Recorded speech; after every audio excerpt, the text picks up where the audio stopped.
দিলাভি, মনে আছে সেই সহজ পাঠের দিনগুলো? একটা পুরনো বেঞ্চ, দুটো খোলা খাতা, আর দুই জোড়া কচি হাত। কখন যে পাশাপাশি বসে থাকা অভ্যাস হয়ে গিয়েছিল তা আমরা কেউই জানতাম না। তুমি না থাকলে ক্লাসের ঘ্রাণ বদলে যেত, শব্দেরা যেন অস্পষ্ট হয়ে যেত আমার কানে। তুমি না এলে মন কেমন করত। জানালা দিয়ে আকাশের দিকে তাকিয়ে ভাবতাম, তুমিও কি আমাকে মিস করছো? নীলাভি, আমি তোমায় অনুভব করতাম। বাতাসে তোমার চুলের গন্ধ চিনতাম দূর থেকেও। হাজার কণ্ঠের মধ্যে তোমার কণ্ঠস্বর আমার শ্রবণেন্দ্রিয় ঠিক খুঁজে নিতে পারত। তারপর একদিন আমাদের বইয়ের পাতা বন্ধ হলো, আমাদের গল্প থেমে গেল। সময়ের স্রোতে আমরা দুই ভিন্ন ঘাটে ভিড়লাম। তুমি কোথায় হারিয়ে গেলে নীলাভি?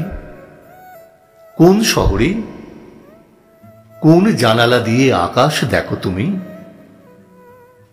তোমার হাত কি এখন কারো হাতে ঠিক মানিয়ে নিয়েছে, নাকি মাঝে মাঝে শূন্যতায় কেঁপে ওঠে?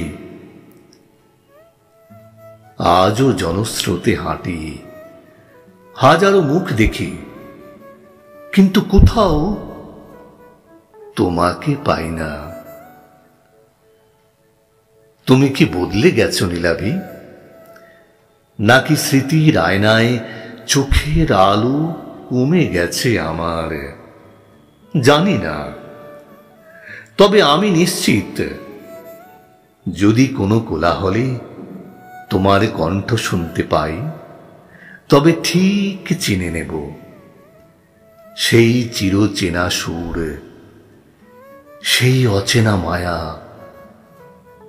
যে মায়া মাখা ভাষা শুধু আমি বুঝতাম। আজ যদি তোমাকে দেখি, তবে হয়তো আমার ঠোঁট কেঁপে উঠবে, হয়তো কোনো কথা আসবে না। তোমার চোখে চোখ রাখার ভরসা পাবো কিনা তাও জানি না। হয়তো সেখানে দেখব অপরিচিত কোনো এক শূন্যতা। আর তখন তুমিও কি আমাকে না চেনার ভান করে মুখ ফিরিয়ে নেবে নীলাভি? আচ্ছা, তুমি কি এখনো আগের মতো আকাশ দেখো? বৃষ্টি নামলে কি হাত বাড়িয়ে ফোঁটা ধরার চেষ্টা করো? জানো, আমি এখনো তোমার সেই পুরনো অভ্যাসগুলোকেই ভালোবাসি।